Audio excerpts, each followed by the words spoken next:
Did the TV show The Simpsons call it right once again? Warning, the views reflected in this video may be contrary to the orthodoxy. Disclosure, we are neither friends nor family members of Graham Hancock.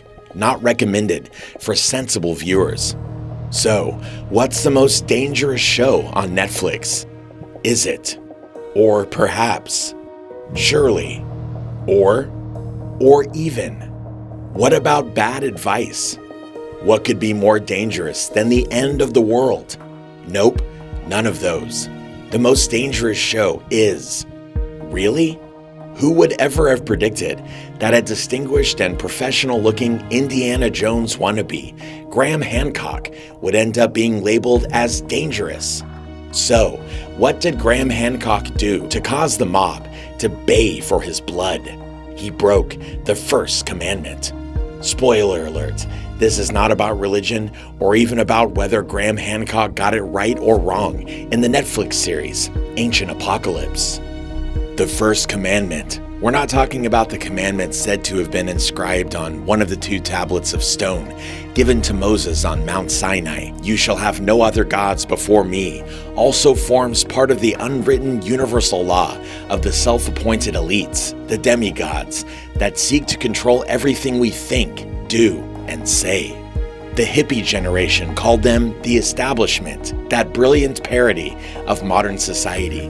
The television series Dinosaurs named them collectively the 𝐦𝐨𝐬𝐲 Corporation. Dinosaurs are flocking to stores buying 𝐦𝐨𝐬𝐲 heaters, 𝐦𝐨𝐬𝐲 blankets, and 𝐦𝐨𝐬𝐲 old-fashioned hot cocoa mix. Slogans. We know what you want. We know what you need. We know where you live.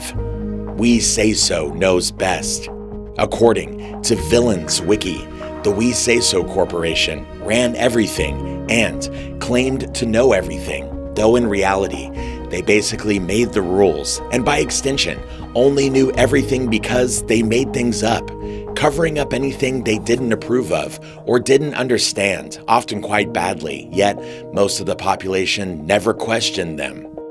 Does any of that sound familiar or apply to anyone else you can think of? Speaking of which, who are the demigods? According to Wikipedia, a demigod or demigoddess is a part human and part divine offspring of a deity and a human. Figuratively, it is used to describe a person whose talents or abilities are so superlative that they appear to approach being divine. To this definition, we add someone who believes themselves to have the divine right to decide what others think, i.e. thought police. Examples from history. The pharaohs, the rulers of Egypt, believed to possess divine powers. They acted as intermediaries between their people and the gods. Henry VIII of England and Louis XIV of France were both adherents to the concept of the divine right of kings, and each of their reigns saw a rise in absolutism in their respective kingdoms. An article on Wikipedia lists a pantheon of people throughout history and across many cultures who have been considered to be gods, either by themselves or their devotees. The list includes the usual suspects, such as Adolf Hitler, and Jim Jones of the People's Temple of the Disciples of Christ, famous for the Jonestown mass suicide. Some are unexpected. If you ever visit the United States Capitol building, have a look beneath the dome in the rotunda. You will see this fresco of George Washington depicted as a god. Not all demigods were or are politicians and religious leaders. Other categories of demigods who seek to dictate the orthodoxy of how we should think or act include medical practitioners, scientists, historians, archaeologists, geographers, geologists, astronomers, philosophers, newspaper editors, lawyers, and law enforcement officials, and by no means last or least, educators, from Sunday school teachers right up to university dons, Hancocks, mainstream academia. A primary school teacher has the unique ability to take a child with an insatiable desire to learn, with the greatest mind in the universe, and destroy its motivation in a single day. To be fair, there are many teachers who somehow beat the system and excel in identifying and nurturing talent. An outstanding example is Kenyan maths and physics teacher Peter Tabichi, who sacrifices 80% of his teacher's salary to ensure students in Kenya's famine-prone Rift Valley received an education. Was there a teacher who helped you believe in yourself and achieve your potential? Mention the name of the teacher and what they did for you in the comments below. Breaking the first commandment. How does one break the first commandment? By making yourself, in the eyes of the demigods, out to be a competing god. You do this by daring to suggest that they are not the sole determiners of what is true or fact. This action is commonly known as heresy, which is defined as the act of having an opinion or belief that is the opposite of or against what is the official or popular opinion, or an action that shows that you have no respect for the official opinion. For much of history, heresy has been punished by death by burning. Galileo Galilei was brought before the Inquisition for heresy for having held the opinions that the sun lies motionless at the center of the universe and that the earth is not at its center and moves. In some modern-day nations and regions, heresy remains an offense punishable by death. One example is the 1989 fatwa issued by the government of Iran, offering a substantial bounty for anyone who succeeds in the assassination of author Salman Rushdie, whose writings were declared as heretical. Scientists proposing new theories no longer face the wrath of the church, but of fellow scientists.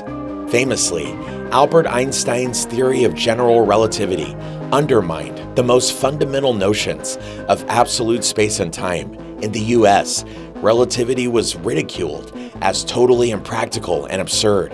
And in Britain, his theories met with resistance because relativity was seen as a direct challenge to the widely accepted theory of ether. The flip side, through the ages, there have been many theories that were for a time accepted as being absolutely true, but ended up going kicking and screaming into the night when finally superseded by better science. For example, spontaneous generation was the belief that living organisms were created from non-living matter. For instance, it was believed that mice were created from hidden foods. The theory was finally brought down by Louis Pasteur in 1859. Myths or legends that turned out to be true. Troy. Some events and places that were considered to be merely mythical have turned out to be true. An example is Troy. Who hasn't heard of the Trojan horse? In 1873, amateur archaeologist Heinrich Schliemann discovered ruins in Turkey that turned out to have been those of Troy. Machu Picchu. The tales of a lost capital of the Incas were generally thought merely to be legendary until its actual existence was proved by an expedition led by Hiram Bingham in 1911 that discovered the ruins of Machu Picchu in the Andes Mountains of Peru. Dwarka. According to Hindu tradition, Dwarka was city of Krishna. When Krishna left the earth, Dwarka was submerged by the sea. Since the late 1980s, marine archaeological explorations in the Arabian Sea off India have located a number of submerged structures that indicate the existence of a city on the site approximately 9,000 years ago. So what exactly did Graham Hancock do to invoke the wrath of demigods? Unlike Prometheus, who stole fire from the gods, Hancock stole their thunder, took the attention off them, and bagged a Netflix series. Although, truth be told, the Ancient Apocalypse series has provided archaeologists with the perfect platform to showcase themselves and their rebuttals of Hancock. Hancock set himself up as a straw man for them. Still, reflected glory is not the same as actual glory. Hancock's detractors jumped to the conclusion that such claims about Atlantis reinforce white supremacist ideas. Hancock added blasphemy to heresy by claiming what he calls mainstream archaeologists are, in effect, stonewalling the public and hiding the truth. The counter-argument, presented by the appropriately named Flint Dibble, an archaeologist at Cardiff University in the UK, is that the thousands of excavation sites dating back to the period Hancock references in Ancient Apocalypse show no evidence of some sort of advanced global connectivity. So what? Who really cares what happened 12,000 years ago? In the words of the late David Bowie, things that happened in the past only happened in your mind. In your mind. Why should we really care who is right or wrong in this showdown? It seems polls conducted by Chapman University in the US show an increase in paranormal beliefs ranging from aliens visiting Earth to haunted houses. Dibble is reportedly worried that once you start thinking that archaeologists are wrong, then you think doctors are wrong, then you think politicians are lying, and so you can't trust anything. Dibble was convincing up to that point, but his final arguments sounds like the iceberg scraping the hull of the Titanic. While we agree that the slew of malpractice suits against doctors is likely to have disastrous consequences for society if left unchecked, such as driving doctors out of obstetrics, it is equally dangerous for the public or doctors to believe that the latter are infallible. The path to excellence in any endeavor is the ancient Greek aphorism, "Know thyself," that includes your possible weaknesses. Hitler was democratically elected by a trusting public. Although it shouldn't be necessary to say more, consider the UFO revelations by the Pentagon. Okay, so they called the objects unidentified aerial phenomena, but the point is, the US government is now admitting to the existence of such things after emphatically denying them since the Roswell incident that occurred in 1947, that there were any unaccounted for objects in the skies. To those who claim the Pentagon footage is fake, you are saying the US government is lying now. Why? Wait a minute. Instead of focusing on the past, should we not be more worried about the fact that there are unknown entities in our skies with vastly superior technology to ours, with unknown intentions? In fairness, there are many other criticisms of this online. Are archaeologists shooting themselves in the foot? One must sympathize with archaeologists for the tedious, back-breaking work they do, mostly without acknowledgement. We suspect funding is only forthcoming for projects that will further a political, nationalistic, racial, or religious agenda. For instance, the Iranian government is unlikely to throw money at an expedition hoping to unearth ancient Jewish temples.